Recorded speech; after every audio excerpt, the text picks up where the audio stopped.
Ibu sekalian yang dimuliakan Allah Subhanahu wa taala, tiada kata yang pantas kita ucapkan kecuali kata syukur untuk Allah Subhanahu wa taala dengan nikmat yang tiada tara, nikmat yang tiada hingga pada hari ini di waktu yang mulia kita diberikan kesempatan untuk menunaikan kewajiban sekaligus kebutuhan kita, meraih ridho, meraih ganjaran, meraih rahmat dan keberkahan dari Allah Subhanahu wa taala. Dan tentunya juga tidaklah afdol kalau kita tidak mengucapkan salawat kepada Rasulullah sallallahu alaihi wasallam. Allahumma shalli wa sallim wa barik ala Rasulillah wa ala alihi wa ashabihi wa man wala. Salawat kita kepada Rasul juga merupakan kebutuhan kita, sehingga kelak kita akan mendapatkan syafaat dari beliau dan pun kita akan disandingkan dengan sosok yang mulia berkat seringnya kita bersalawat kepada sosok yang mulia Rasulullah sallallahu alaihi wasallam. Jamaah sekalian dimuliakan Allah Subhanahu wa taala, pada sore memasuki malam ini kita akan mencoba membahas hadis-hadis Rasulullah sallallahu alaihi wasallam yang kita paham bahwa hadis merupakan sumber hukum kedua kita setelah Al-Qur'an, di mana selain Al-Qur'an Allah Subhanahu wa taala menempatkan kata-kata yang disampaikan oleh Rasul untuk dijadikan panduan kita dalam melaksanakan aktivitas sehari-hari. Dan memang di antara tugas diutusnya Rasulullah SAW untuk menjelaskan ayat-ayat Al-Quran. Sehingga dengan hadis Nabi kita bisa memahami Al-Quran. Dan dengan hadis Nabi SAW pula, maka hal-hal yang tidak kita temukan dalam Al-Quran bisa kita dapatkan dalam hadis Nabi. Karenanya sangat penting kita memahami hadis Rasulullah Shallallahu Alaihi Wasallam. Yang pada hari ini kita akan membahas hadis yang dikumpulkan oleh Imam An-Nawawi dalam kitabnya Riyadhus Shalihin, taman-taman orang yang soleh. Mudah-mudahan kita ikut menjadi orang-orang yang soleh, orang-orang yang ditanamkan oleh Allah Subhanahu wa taala kebaikan dari kita membahas hadis-hadis yang sengaja dikumpulkan oleh Imam Nawawi dengan tema-tema secara khusus. Yang tema kita malam hari ini adalah tentang as-sidqu, tentang akhlak, sifat karakter jujur yang selayaknya bahkan seharusnya setiap kita memiliki akan akhlak ini. Ya tentunya akhlak merupakan keniscayaan yang ada di dalam pribadi setiap orang. Bukan hanya seorang muslim, tapi setiap manusia. Dan dalam Islam, akhlak itu terbagi pada 3. Ada namanya akhlak yang diwajibkan untuk kita untuk menjadikan hiasan dalam diri kita, yang disebut dengan at-tahalli, sebagai hiasan, sebagai bagian yang nanti orang akan melihat kita cahaya di dalam kehidupan, bahkan orang senang dengan pribadi-pribadi kita. Nah, Imam Ghazali menyebut dengan at-tahalli sebagai perkara yang harus dijadikan hiasan, atau perkara yang harus senantiasa diisi di dalam pribadi setiap orang. Nah, yang kedua adalah at-takhalli. Jadi beda titik saja. Kalau tadi tidak ada titik di dalam huruf H, ya. Jadi menjadi tahalli yang harus dan senantiasa kita isi dalam diri kita untuk menjadi hiasan kehidupan sehari-hari kita. Sementara yang kedua adalah at-takhalli, yaitu yang harus kita kosongkan, yang harus kita jauhi, yang harus kita hindari, akhlak-akhlak yang tercela. Kalau tahalli nanti adalah salah satu yang akan kita bahas ini, yaitu sifat jujur, akhlak jujur. Sementara takhalli adalah akhlak yang harus kita jauhi, kita hindari, kita kosongkan dalam diri kita, lawan daripada asidku yaitu al-kazib, dan akhlak-akhlak sifat-sifat yang tercela lainnya. Sementara yang ketiga, berpindah titiknya dari yang di atas, jadi dari takhalli tadi menjadi ke bawah, yaitu tajalli. Apa itu tajalli? Yang namanya akhlak itu bukan sekedar teori, bukan sekedar ilmu yang kita pelajari, tapi harus kita amalkan, kita tampilkan. Yang baik kita tampilkan, itu baik. Yang tidak baik kita kosongkan, kita jauhi, sehingga tidak tampak di dalam kehidupan kita. Nah, ini namanya tajalli.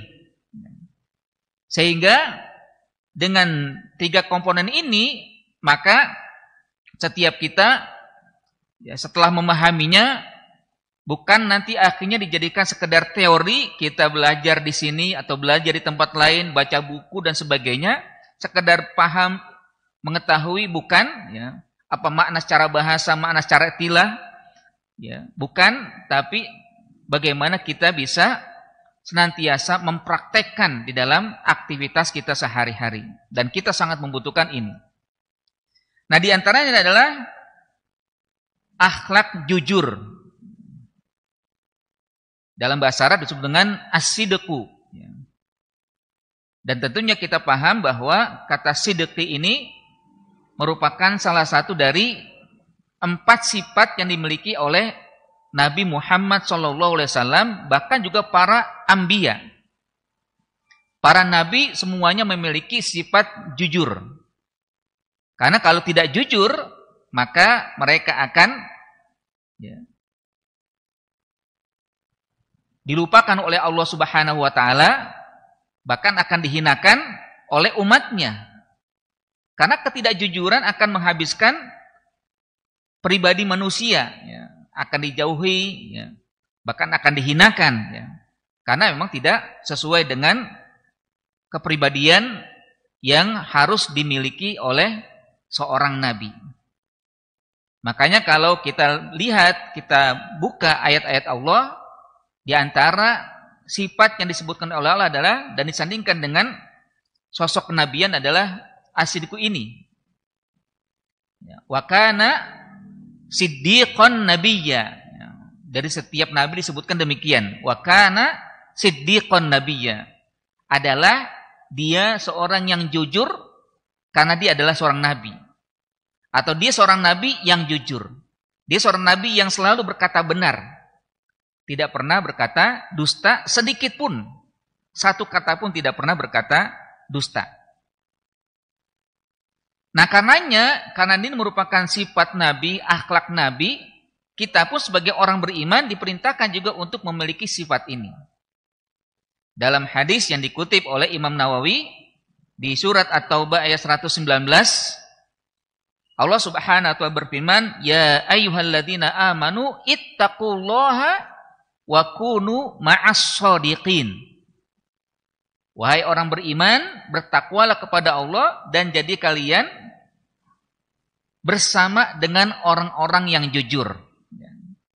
Ya kalau kita buka asbab nuzul ayat ini sangat mengharukan sekali ya, tentang kejujuran yang dimiliki oleh sahabat Nabi, yang mana sahabat ini tidak mau berkata dusta walaupun bisa saja dia terhindar dari hukuman.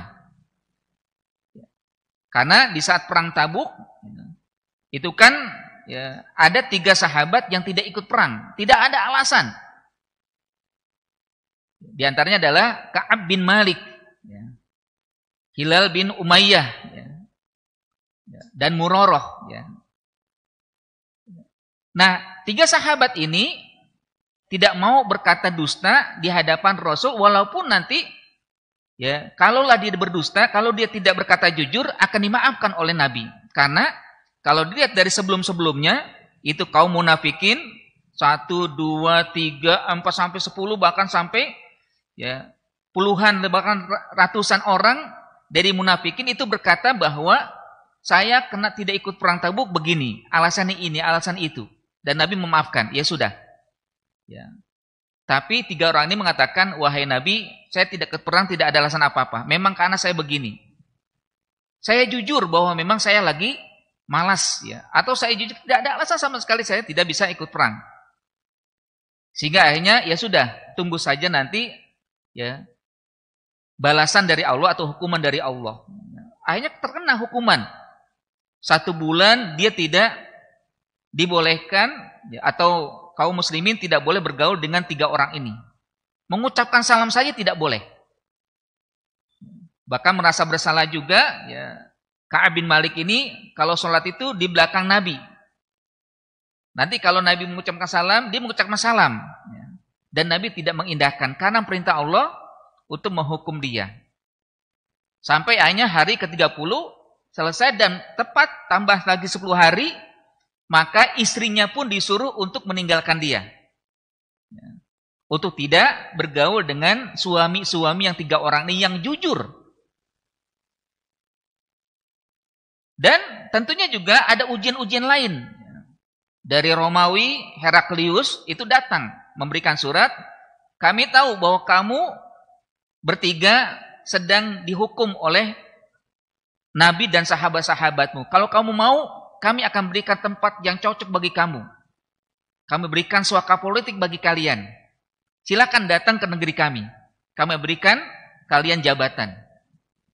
Maka dengan penuh ya, azam yang kuat, dia mengatakan ini ujian yang terberat lagi. Setelah Allah berikan ujian kepada saya, datang lagi ujian lain. Dan saya tidak akan bergeming untuk senantiasa berharap Allah akan memberikan jalan setelah ini.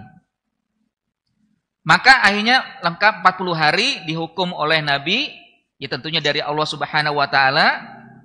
Ya, setelah itu keluarlah pengumuman atau juga ya wahyu dari Allah Subhanahu wa taala bahwa taubatnya 3 orang ini diterima oleh karena kejujurannya, dan akhirnya turunlah ayat ini, wahai orang beriman, bertakwalah kalian kepada Allah dan jadilah kalian orang dengan jujur atau bersama dengan orang-orang jujur. Maksudnya adalah 3 orang sahabat yang memang sangat jujur.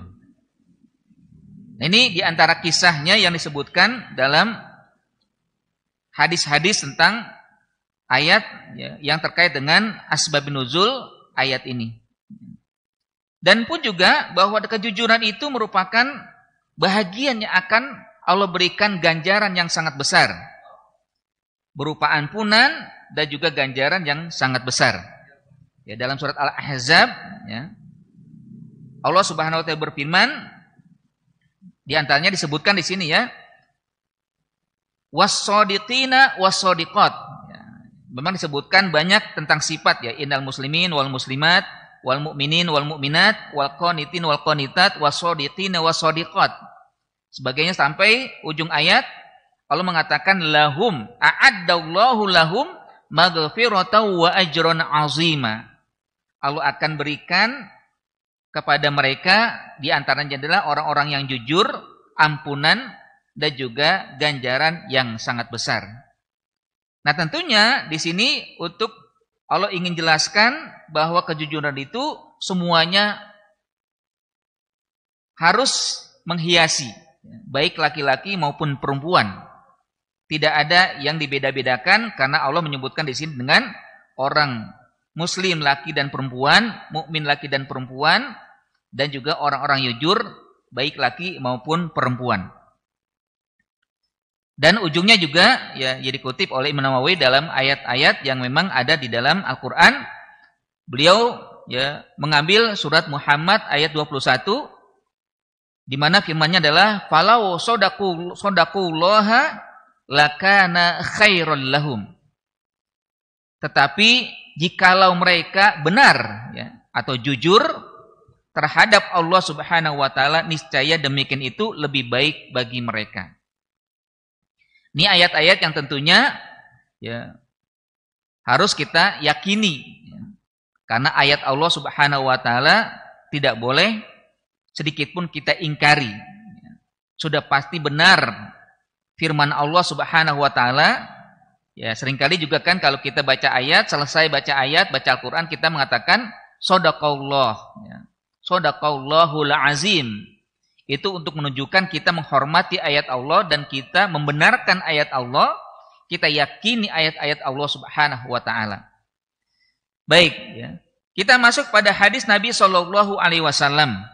Hadis pertama disebutkan an Ibni Mas'udin radhiyallahu anhu anin Nabiyyi sallallahu alaihi wasallam. Dari Ibnu Mas'ud, nama aslinya Abdullah bin Mas'ud. Ini sosok yang sangat jujur juga. Beliau ini termasuk orang ke-6 yang masuk Islam. Termasuk yang paling awal masuk Islam. Nah di antara ya, cerita masuk Islamnya beliau ini seorang penggembala. Belum masuk Islam tapi sudah jujur. Diuji oleh Nabi dan Abu Bakar saat itu. Jadi beliau sedang menggembala, didatangi oleh Nabi dan Abu Bakar. Nabi minta agar disediakan susu dari gembalanya. Maka si Abdullah bin Mas'ud ini mengatakan, saya tidak mau. Karena ini bukan milik saya, tapi milik tuan saya. Lalu akhirnya dikatakan oleh Nabi, kalau begitu kami beli. Nggak mau saya. Karena belum izin, saya harus izin dulu kepada tuan saya. Kenapa? Ya. Bilang aja nanti kalau misalkan saya beli, diterkam oleh serigala. Ya. Kan kambingnya banyak, gembalanya banyak, ratusan.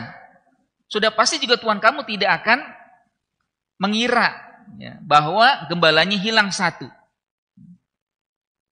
Apa kata dia? Memang betul, tuan saya tidak tahu. Tapi Tuhan saya ada tahu. Yang di langit pasti tahu. Pada waktu itu belum masuk Islam. Ta'jub Rasulullah dan Abu Bakar akan ya, kejujuran anak ini, yaitu Abdul bin Mas'ud. Maka akhirnya Nabi mengajak beliau untuk masuk Islam dan beliau pun ikut masuk Islam. Maka akhirnya ya, menjadi orang yang dimuliakan oleh Nabi SAW. Bahkan ya, sebagian sahabat menyebut dengan sahibu sirri Rasulillah. Beliau adalah sosok yang mampu menjaga rahasia Nabi. Sesuatu yang rahasia bagi Nabi, itu beliau mampu menjaganya. Dan bahkan juga beliau termasuk orang yang dimuliakan oleh Nabi karena suaranya yang indah.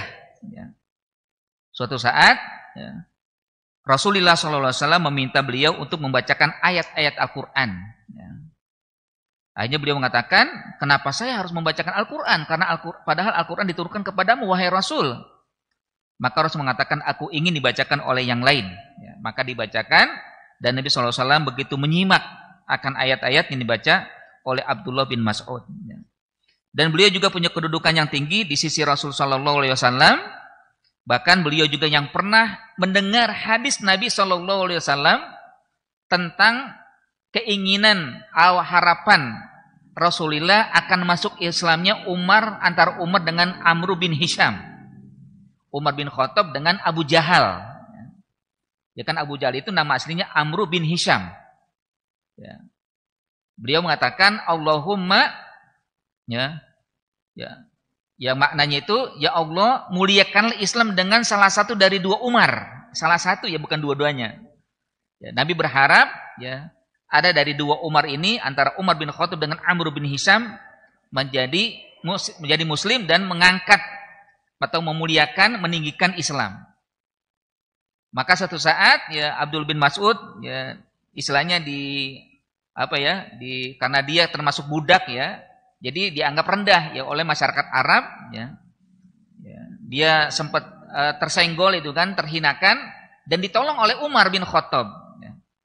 Maka akhirnya ya terkesima dan juga merasa takjub ya Abdul bin Mas'ud dengan Umar bin Khattab yang menolong dia, lalu mengatakan ya ungkapan Nabi sallallahu alaihi wasallam, boleh jadi kamulah wahai Umar bin Khattab yang akan dikabulkan oleh Allah atas doa Nabi sallallahu alaihi wasallam. Ya. Umar kaget, ya, minta diulang lagi apa maksudnya gitu kan. Tapi akhirnya disembunyikan oleh Abdullah bin Mas'ud. Ya. Wallahu alam, itu bagian daripada sekelumit ya tentang perawi hadis Abdullah bin Mas'ud radhiyallahu anhu, dan banyak sekali sebenarnya ya tentang beliau. Bahkan salah satunya pula beliau termasuk mufassirul al-ayah. Ya, kalau di dalam ya, kalangan sahabat itu ada 3 sahabat yang terkemuka sebagai ahli tafsir. Ya. Ada Abdullah bin Abbas, ada Ubay bin Ka'ab, dan ada Abdullah bin Mas'ud. Ya. Masing-masing ini nanti menjadi penggagas ilmu tafsir. Ya. Kalau Abdullah bin Abbas di Mekah, Ubay bin Ka'ab di Madinah, dan Abdullah bin Mas'ud ini di Kufah, di Irak. Ya. Dan apa isi hadis Nabi SAW dari beliau ini? Jadi beliau mengatakan, Ani Nabi SAW qala, dari Nabi SAW beliau bersabda, Inna sidqa yahdi ilal birri. Sesungguhnya kejujuran itu mengantarkan pada kebaikan. Jadi tidak ada ya, kejujuran itu yang mengantar kepada keburukan, kecuali kebalikan. Bahkan disebutkan bir ya, albir itu semua kebaikan, seluruh kebaikan. Ya.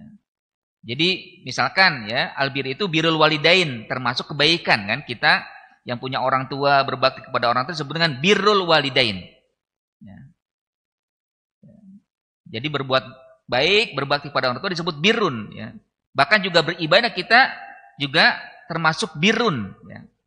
Dalam ayat surat Al-Baqarah disebutkan laisal birra an tuwallu wujuhakum qibalal masyriqi wal maghribi walakinnal birra man amana billah wal yaumil akhir wal malaikati wal kitabi wan nabiyyin wa aqama shalah wa atas tuh sampai akhirnya ulaika ladina shadaqu wa ulaika humul muttaqun.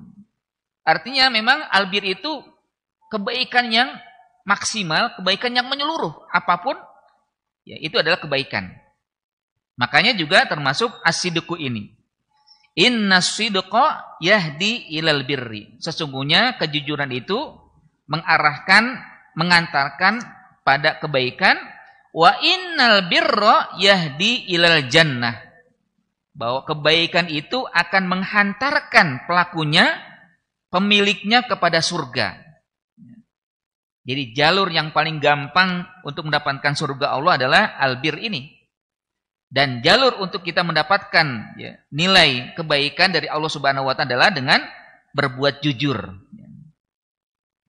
Wa innar rajula layasduqu hatta yuktaba indallahi siddiqan.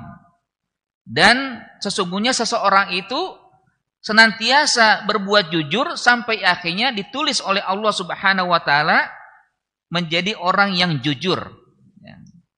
Jadi ada kata sodako, ada kata siddiqo. Ya. Kalau sodako itu sikap perbuatan kita, kalau sodako itu menjadi sifat dan karakternya. Ya. Siddiq, makanya Abu Bakar disebut dengan as-siddiq.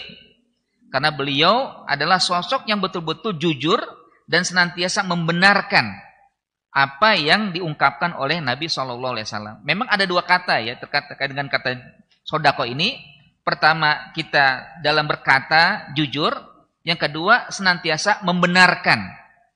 Ya, membenarkan yang sampai kepada kita. Dan Abu Bakar termasuk orang yang paling terdepan dalam membenarkan perkataan Nabi. Ya.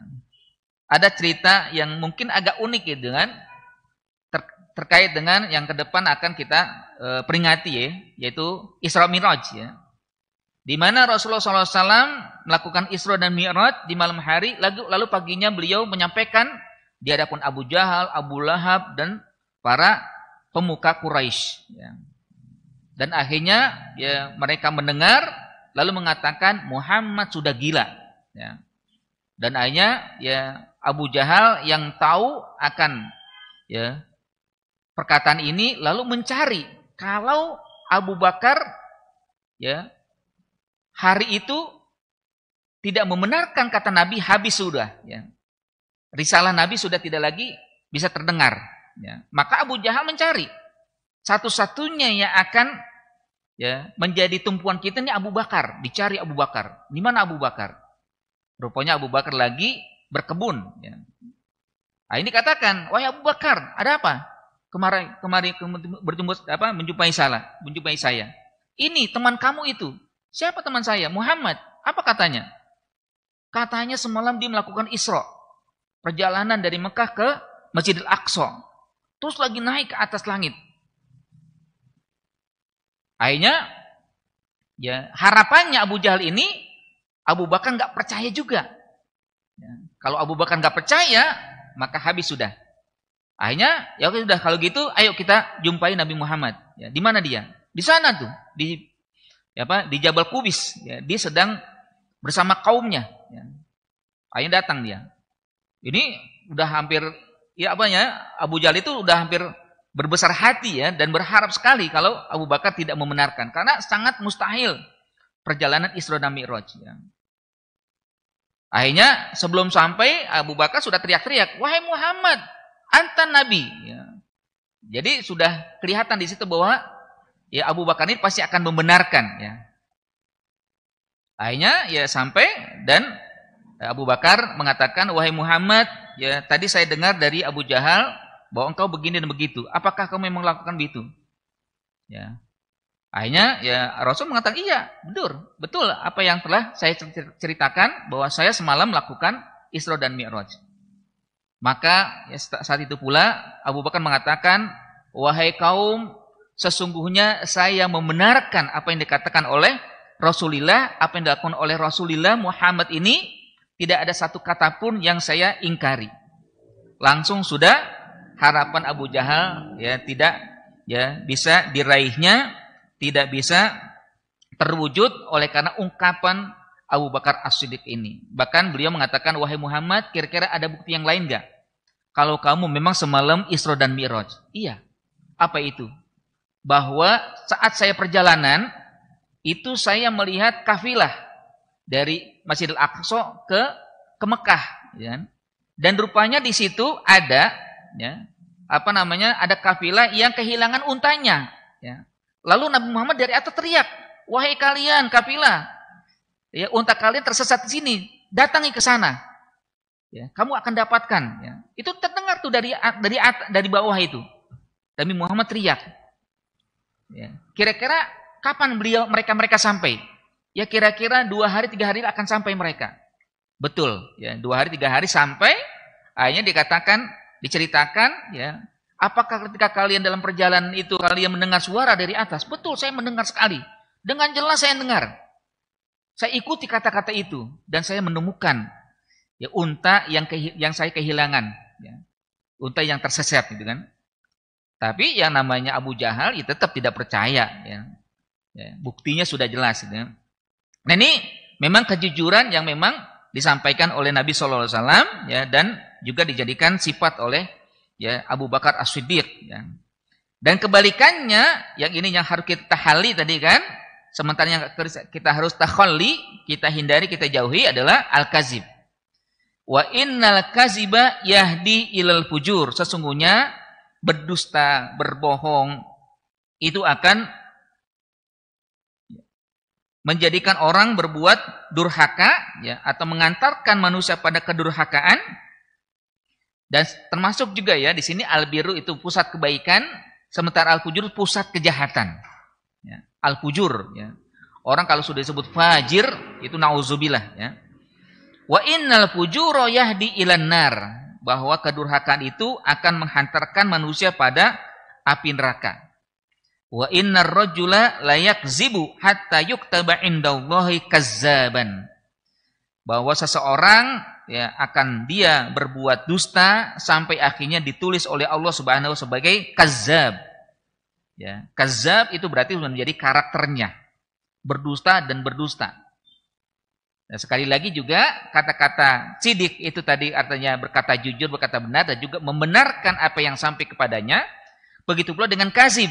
Ya, orang kazib itu selalu dia berbohong dan membohongi. Ya, kadang kalau orang yang sudah kazab itu artinya dia berkata bohong dan juga apa yang sampai kepadanya juga dia akan mendustai. Menganggap apa yang sampai kepadanya itu sesuatu yang tidak benar. Dan ini sudah berbahaya ya. Kalau sudah dirinya selalu berbuat dusta dan mendustakan orang, kazab ya. Makanya ada setelah Nabi SAW ada yang mengaku sebagai nabi, yaitu Musailamah. Dan ini julukan dari Nabi karena dia saat Nabi masih hidup saja sudah mengaku Nabi, maka akhirnya kata Nabi Musailamah al-Kazzab. Ya. Si Musailamah si pendusta. Ya. Karena kata-katanya dusta dan dia juga mendustai Nabi Muhammad SAW bahwa Nabi adalah akhir dari para Nabi, tidak ada Nabi setelahnya, tapi dia mengaku-ngaku sebagai Nabi. Nah jamaah sekalian dan mati Allah Subhanahu Wa Taala, ya. Sementara ya dari hadis yang lain juga kita lihat di sini ya, ini saya ambil yang pendek-pendek saja ya dari hadisnya. Yang kedua itu dari Abi Muhammad Al-Hasan ibni Ali, ini cucu Rasul ya. An Abi Muhammad julukan dari cucu Nabi namanya Al-Hasan ibni Ali. Hasan anaknya Ali bin Abi Thalib ya. Radhiyallahu anhuma qala, beliau berkata, sedikit sekelumit tentang Hasan ya. Hasan ini cucu pertama Nabi dari Ali ya. Walaupun sebelumnya ada ya, dari Utsman ada ya. Tapi yang dari Ali cucu pertama, adiknya Husain ya. Hasan punya perangai yang suka bernamai ya. Kalau Husain bukan tidak suka bernamai, bukan, tapi agak tegas lah gitu kan terhadap ya hal-hal yang dia tidak cocok gitu kan. Nah, termasuk ketika ya terjadi perpecahan antara Muawiyah dengan Ali ya. Ya sebenarnya bukan perpecahan ya, tapi istilahnya perhilapan lah ya, perdebatan yang agak ya membuat terjadi ya, kurang harmonisnya ya antara Muawiyah dengan Ali ya. Ya sebenarnya kalau boleh kita lihat sejarahnya itu adalah kasak-kusuknya Abdul bin Sabah ya. Ini si munafik yang berusaha untuk memecah belah kaum muslimin dan berhasil terjadilah ya pertikaian yang sengit antara Ali dengan Muawiyah ya, dan disitulah dompleng musuh-musuh Islam ya.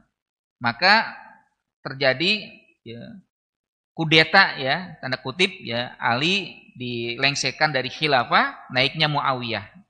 Tapi tentunya ya setelah Ali meninggal karena terbunuh, maka masyarakat Islam ya di kalangan pengikut Imam Ali mendukung Hasan sebagai pengganti ayahnya sebagai khalifah.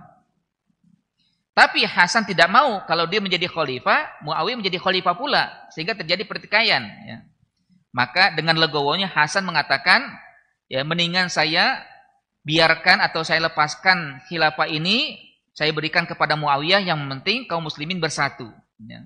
Makanya bernegosiasi dengan Muawiyah dan akhirnya diberikan khilafah kepada Muawiyah dan umat Islam bersatu. Ya. Nah ini diantara sifat Hasan yang baik, suka berdamai, tidak mau ya memecah belah kaum muslimin walaupun dia dalam keadaan dalam posisi yang benar ya. Nah, Hasan bin Ali ini pernah mendapatkan hadis dari Nabi sallallahu alaihi wasallam. Beliau mengatakan, "Hafiztu min Rasulillah sallallahu alaihi wasallam aku sangat hafal dari Nabi SAW yang Nabi bersabda, da' ma yaribuka ila ma la yaribuka. Tinggalkan yang meragukanmu menuju yang tidak meragukan. Fa innas sidqa tuma'ninatun wal kaziba raibatun atau ribatun. Bahwa kejujuran itu adalah yang menenteramkan, ya. Sementara kebohongan adalah kebimbangan. Ya. Dan di sini ya Nabi SAW memberikan penjelasan atau juga memberikan ya, pemahaman kepada cucunya bahwa orang kalau berbuat jujur pasti akan tentram, ya, akan tenang. Ya. Orang kalau bersikap benar, berbuat benar, pasti dia akan ya gundah gulana dalam kehidupannya.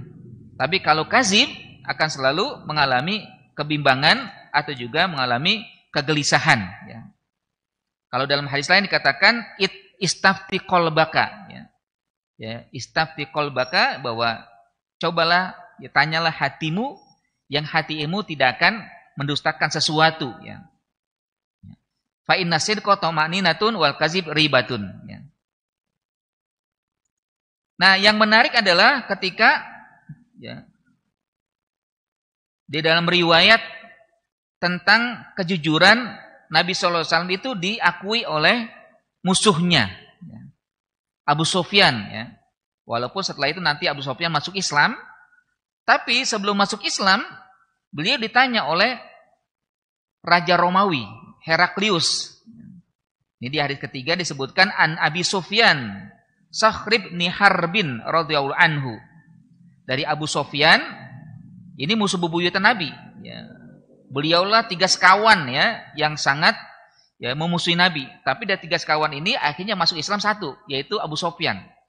Ada Abu Jahal, ada Abu Lahab. Ya. Ini paling keras nih. Perang Badar dia ngikut perang memusuhi Nabi. Ya. Perang Uhud dia memusuhi Nabi juga. Sampai akhirnya ya dia masuk Islam di akhir ya kehidupan Nabi, tepatnya di masa Mekah ditaklukkan di tahun ke-8 Hijriah. Nah, Abu Sufyan ini bapaknya adalah ya atau anaknya Muawiyah. Ya. Jadi Muawiyah adalah anak dari Abu Sufyan. Nah, waktu dia masih kafir itu ditanya oleh Heraklius. Ya. Diceritakan oleh beliau di sini an Abi Sufyan Sakhr bin Harbin radhiyallahu anhu fi hadisihi at-tawil fi qissati Heraklo. Ya. Di dalam kisah beliau, cerita beliau yang panjang tentang diskusi dia dengan Heraklius, ya, Raja Romawi. Qala Heraklu, ya, maka Heraklius bertanya, "Fama za ya'murukum?" Ya, apa yang memang kalian dapatkan dari nabi kalian? Ya. Apa yang diperintahkan oleh beliau kepada kalian, gitu kan? Yakni Nabi SAW maksudnya adalah Nabi. Ya. Maksudnya Nabi, ya. Jadi beliau ingin mendapatkan informasi ya tentang Nabi yang waktu itu dimusuhi oleh Abu Sufyan. Tapi kata Abu Sufyan apa? Qala Abu Sufyan, qultu yaqulu ubudullah wahdahu la tusyriku bi syai'a. Jadi ya Muhammad itu mengajak kaumnya untuk menyembah Allah Subhanahu wa taala saja dan tidak mensyirikkan dengan sesuatu apapun. Watruku ma yaqulu abaukum, dan tinggalkan apa yang disampaikan oleh orang tua kalian. Wa ya'muru bis sholati, dan mengajak ya, wa ya'muruna ya, dan mengajak memberitakan kami untuk menjalankan ibadah salat, wasidiki berbuat jujur, wal afafi menjaga kehormatan, wasilah dan menjalin silaturahim.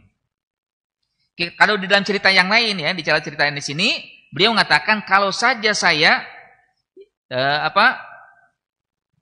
ingin melakukan perbuatan yang melanggar aturan saya akan mengatakan. Ya. Tapi saya tidak mau. Saya betul-betul tahu Muhammad itu jujur. Gitu. Padahal musuhnya ya itu kan. Bisa saja saya berkata tidak benar, ya, tapi saya tidak mau ya pribadi saya kotor atau hina di hadapan Raja Romawi walaupun Muhammad waktu itu musuh saya. Ya, biasa kan kalau orang memusuhi atau dia punya musuh kan selalu berkata tidak jujur kan. Ya, kalau misalkan ya saya punya musuh ya, Maka kalau ada yang mengatakan siapa dia atau bagaimana dia, pasti akan saya katakan sesuatu yang tidak benar. Karena saya musuh dia. Ya. Nah begitu ciri orang ya biasanya. Ya.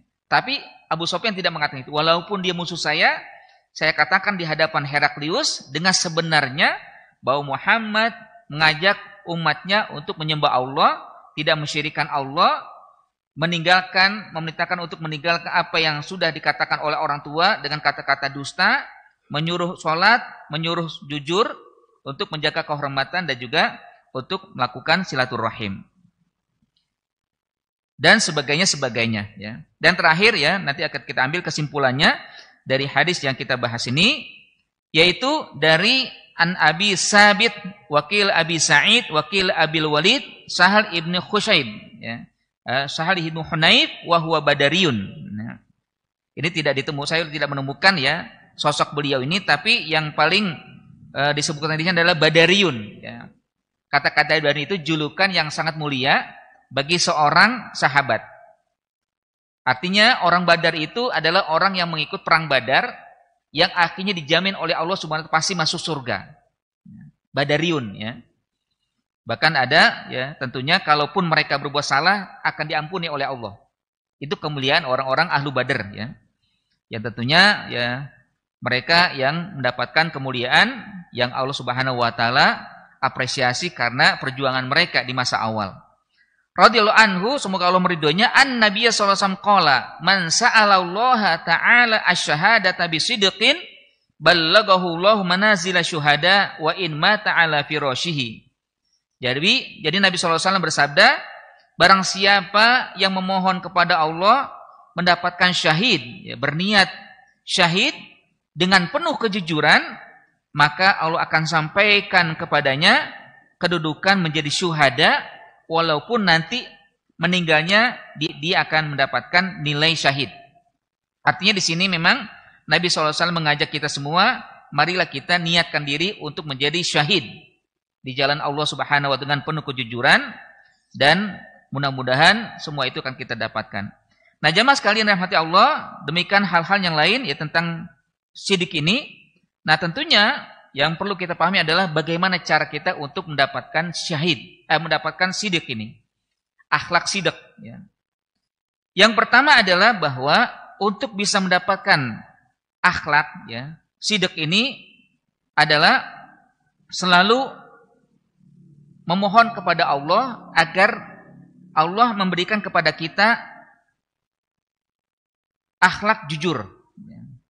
Karena Allah lah yang membimbing kepada hamba-hambanya. Walaupun tetap aja kita harus berusaha. Ya akhlak itu kan ada namanya akhlak pemberian, ada akhlak usaha. Ya. Sebagaimana kita ada ilmu yang Allah berikan mutlak dari Allah, tapi ada juga yang diusahakan. Ya. Nah, akhlak juga harus kita usahakan selain daripada kita minta kepada Allah. Makanya dalam ayat dikatakan Allahumma adkhilni mudkhala sidqin wa akhrijni mukhraja sidqin. Ya Allah, berikanlah kami pintu untuk bisa memasuki akhlak jujur dan keluarkan kami juga dari pintu yang jujur. Artinya kita mohon kepada Allah ya. Kita mohon kepada selalu, ya Allah berikan saya pribadi yang selalu berkata jujur. Apapun resikonya, apapun ya kondisinya. Itu yang pertama. Yang kedua, bahwa kita harus memahami setiap perkataan perbuatan kita itu selalu ada nilainya di sisi Allah, atau pasti ada balasan dari Allah Subhanahu wa taala. Mayal fizu, untuk mencintai si fulan. Dan ketika Jibril mengikuti perintah Allah, maka Jibril pun akan menyampaikan kepada penduduk langit untuk mencintai si fulan. Sehingga seluruh makhluk yang ada di langit akan mencintai si fulan oleh karena dicintai oleh Jibril dan dicintai oleh Allah Subhanahu wa taala. Dan mereka nanti akan turun ke muka bumi ini akan menghembuskan kecintaan kepada ya seluruh makhluk yang ada terhadap hamba yang dicintai oleh Allah Subhanahu wa taala. Sungguh kalau kita berusaha untuk mencintai atau dicintai oleh seseorang, jangan sampai kita tinggalkan Allah. Sungguh kalau kita ingin mendapat cinta dari Allah Subhanahu wa taala adalah selalu kita mohon kepadanya dan kita jalankan perintah-perintah Allah, di antaranya adalah akhlak jujur ini. Dan yang terakhir adalah bahwa kejujuran hakikatnya akan menenteramkan. Bersikap jujur akan menenteramkan kita. As-sidqu tama'ninatun, ya. Sikap jujur adalah menjadi orang yang tentram, membuat kita tentram. Tidak akan gelisah, tidak akan gusar, ya.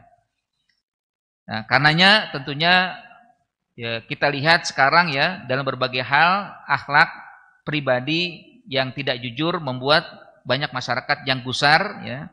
Banyak juga setiap kita yang akhirnya ketakutan, bahkan juga ya tidak percaya dengan seseorang atau orang lain karena khawatir mereka tidak jujur dalam kehidupannya.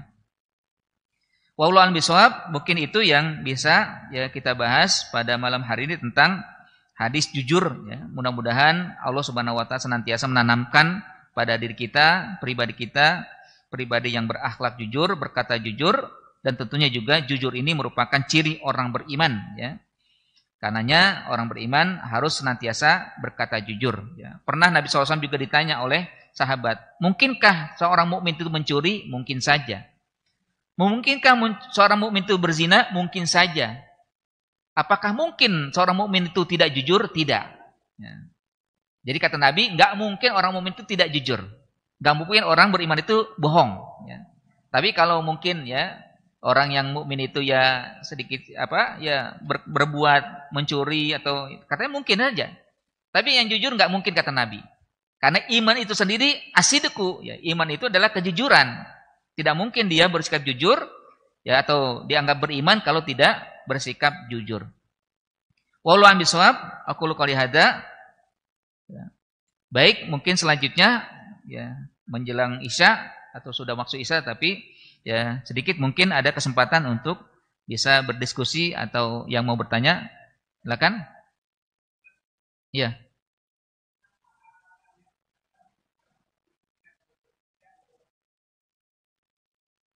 Ya. Iya, orang mukmin itu tidak bohong. Artinya, kalau orang sudah beriman itu dia akan menahan diri untuk tidak bohong. Kalau dia berbohong berarti bukan beriman namanya. Ya. Kalau dia berbohong berarti enggak lengkap atau enggak sempurna imannya gitu. Gitu. Enggak mungkin kalau dia benar-benar beriman itu bohong gitu maksudnya. Masa sih orang beriman berbohong padahal dia sudah menyatakan diri untuk beriman kepada Allah dan Allah walaupun tidak kelihatan akan memantau dia selalu, ya. Nah itu maksudnya. Orang kan kalau berbohong menghalalkan segala cara jadinya, ya. Nah kata Nabi begitu. Ya. Makanya kan diantara juga yang pernah mungkin ya Bapak dan Ibu sekalian dengar cerita ada seorang yang masuk Islam tapi dia sulit untuk meninggalkan zina, sulit untuk meninggalkan minuman keras, akhirnya ya udah nggak apa-apa, tapi jangan bohong ya gitu. Ya udah, oh gampang banget kata saya sahabat ini, nggak boleh bohong yang penting gitu. Akhirnya dia berjalan tuh kan, nah ketika bertemu dengan pelacur itu naik tuh syahwatnya, pengen berzina itu kan, ya. Tapi dia berpikir nanti kalau saya ketemu Nabi bagaimana ya?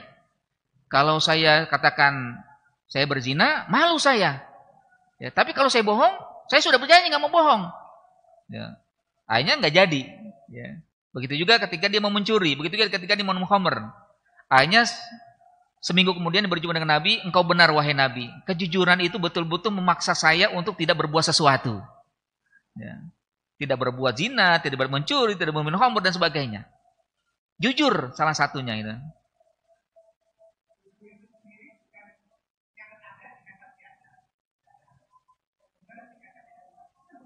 Ya.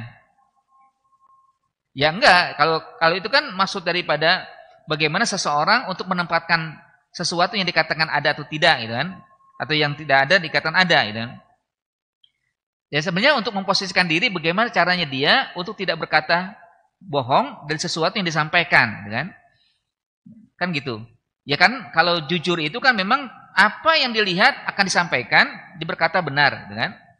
Tapi kalau mungkin sesuatu yang nanti disampaikan itu dia mendapatkan hal yang berbahaya, maka dia boleh berkata kalau boleh dikatakan diplomasi katanya itu ya, ungkapannya diplomasi. Ya. Yang pernah dilakukan kan oleh siapa? Ammar bin Yasir. Ya. Itu ibunya, bapaknya dibunuh sampai akhirnya kepada dia. Lalu dipaksa, bagaimana kamu, wahai ayam Ammar? Ya. Kamu mau berkata dusta enggak terhadap Nabi? Ya, artinya dia melanggar imannya itu. Ya sudah, saya mengatakan. Ya, artinya saya mendustai Muhammad itu kan. Ya, saya mengingkari Nabi Muhammad. Ya. Dilepas dia udah selesai. Tapi dia langsung tuh berjumpa dengan Nabi. Wah Nabi, dia nangis terus sungguh-sungguh ya. Nangis begitu, ya, nangis dengan kerasnya karena merasa dia sudah berdusta oleh Nabi, di hadapan Nabi. Ya, dia berkata iman, tapi sebenarnya nggak beriman karena ingin dilepas. Ya, kalau nggak berkata itu dia akan dibunuh. Apa kata Nabi? Kalau besok kamu digituin lagi, berkata lagi nggak apa-apa. Ya. Bilang aja begitu. Ya, karena terpaksa, gitu kan. Yang penting hatimu bagaimana, gitu kan? Hati aku tidak, hati aku tetap beriman. Walaupun ini pengecualian ya, jangan sampai nanti kita selalu menggunakan ini ya dengan alasan ini ya. Ya artinya memang kejujuran itu harus kita paksakan untuk diri kita untuk selalu menjaga apapun resikonya sebagaimana yang tadi di awal cerita ya tentang Ka'ab bin Malik dan sebagainya ya beliau jujur walaupun akhirnya mendapatkan hukuman yang sangat berat gitu. Gitu.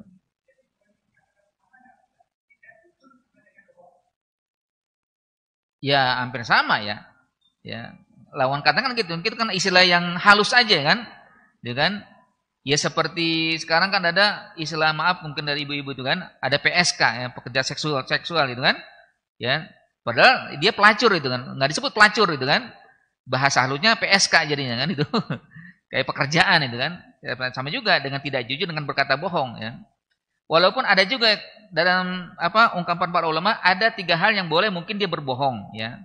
Pertama mungkin berbohong ketika dia ingin mendamaikan 2 orang yang sedang bertikai kan. Tapi katakannya juga harus diperhalus ya misalkan ada salam tuh dari si fulan yang dia bermusuhan itu kan. Katanya pengen berjumpa dengan kamu padahal enggak berkata-kata si fulan itu kan. Gitu. Boleh begitu kan. Nanti ketemu si B gitu juga. Si A tadi cuma salam kepada kamu. Pengen berjumpa dengan kamu padahal enggak. Akhirnya saling merindukan. Oh berarti dia enggak marah sama saya gitu kan jadinya. Ya, akhirnya ketemu dia berdamai ya, padahal berdosa di situ si orang yang mendamaikan ini. Yang kedua ya mungkin ya sering kita dengar ketika suami ya berbohong kepada istrinya itu kan. Ya, itu katanya boleh juga misalkan ya masakannya asin kan atau enggak enak tapi tetap dipuji kan itu. Ya, itu boleh begitu kan. Ya. Dan yang ketiga juga kepada orang yang berperang ya boleh berbohong dan bertaktik ya taktiknya adalah berdusta ya artinya menipu gitu kan seperti yang dilakukan oleh Nabi kalau Nabi juga gitu kan al harbu kaidun perang itu taktik atau tipu daya maka dilakukanlah itu oleh si Mas'ud ya bukan Abdullah bin Mas'ud tapi Mas'ud ini dia masuk Islam di saat awal-awal atau di mau perang Khandaq. Maka dia mengatakan pada Nabi Muhammad, "Wah Nabi, aku sudah masuk Islam, tapi kaumku enggak tahu dan aku punya kedudukan yang tinggi di sana. Perintahkan aku apa yang harus aku lakukan di dalam perang Khandaq ini." Ya sudah, harbu kaidun kata Nabi, silakan apa yang kamu bisa lakukan. Nah, ini bohong. Bohong kepada orang-orang Mekah itu kan bahwa Bani Quraisyah yang sudah bersatu kepada kalian itu tidak mau lagi. Karena mereka khawatir kalau kalian kalah akan meninggalkan Bani Quraisyah yang ada di Madinah. Padahal enggak begitu. Nanti dia datang lagi ke Bani Quraisyah. Kalian tahu enggak? Apa itu? Orang Mekah nyesel bergabung dengan kalian atau membuat kalian bersatu dengan kami. Ya, jadi dibohongin gitu. Ya. Akhirnya saling curiga antara dua ini. Bani Quraisyah yang ada di Madinah. Sementara orang-orang Quraisy itu pasukan Khandaq itu yang sudah mengepung Madinah. Yang di luar kota Madinah itu ya bersikap sinis kepada Bani Quraisyah itu kan. Terjadilah pertikaian di situ, ya walaupun tidak terjadi pertikaian sengit ya, artinya ketidakpercayaan mulai goyah antara dua pihak ini. Terjadi akhirnya kemenangan diraih oleh pasukan Nabi Muhammad di perang Khandaq. Ya seperti itu ya, itu 3 hal itu yang dibolehkan kalaupun memang harus berbohong. Tapi tetap menjaga ya kehati-hatian dalam sikap berbohong yang istilahnya kebangetan lah gitu ya, bohongnya. Ya. Walau alam intinya sebenarnya memang ya ini adalah mengarang kita untuk bersikap jujur dan jujur ya.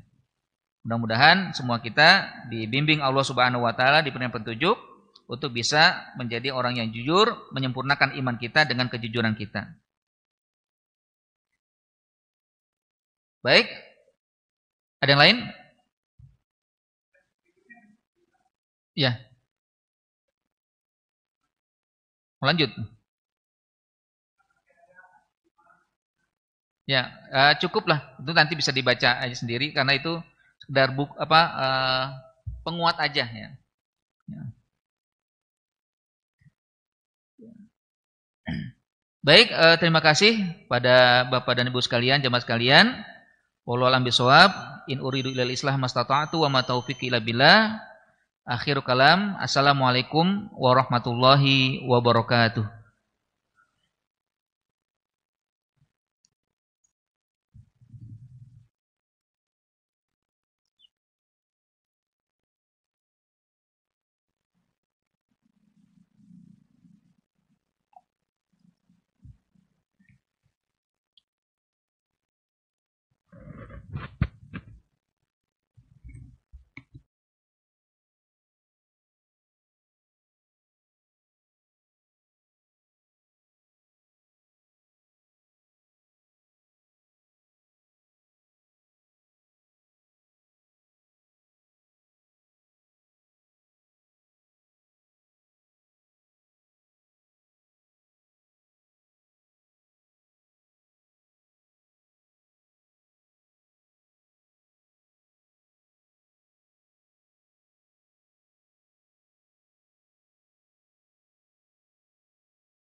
الله أكبر الله أكبر أشهد أن لا إله إلا الله أشهد أن محمد رسول الله حي على الصلاة حي على الفلاح قد قامت الصلاة قد قامت الصلاة الله أكبر لا إله إلا الله